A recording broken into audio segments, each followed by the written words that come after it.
The U.S. and Iran continue to point accusing fingers at each other over last week's attacks on two oil tankers in the Gulf of Oman. Now, for this story and other news around the world, like the first mass in Notre Dame, let's turn to our Hong Yoo.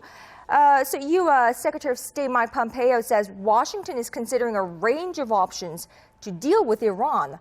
So tell us more about this and Tehran's response to this accusation.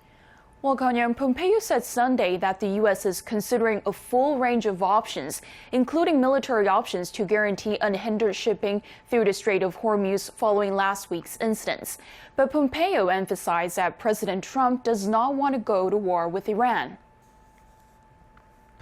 President Trump has done everything he can to avoid war. We don't want war. We've done what we can to deter this.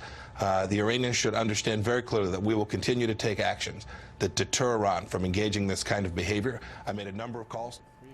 Pompeo stressed that Iran was unmistakably responsible for last Thursday's attacks on two oil tankers in the Gulf of Oman, but he said diplomacy should be used to deal with the situation. Pompeo said American officials are reaching out to colleagues around the world to share an understanding of these recent attacks, that the U.S. claims to have lots of data, lots of evidence to prove Iran was responsible.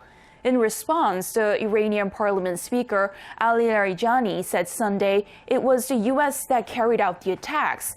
Larijani claims that the U.S. had conducted the attacks after its economic sanctions failed to achieve their goals on Iran.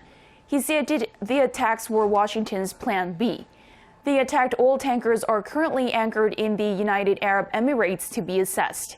Damage assessment on one of the tankers, Japan's Kokuka Courageous, will start after UAE authorities complete security checks. The same goes for other damaged oil tanker owned by a Norwegian shipping company. A specialist team will inspect the vessels for a full assessment of their condition and the damage they suffered.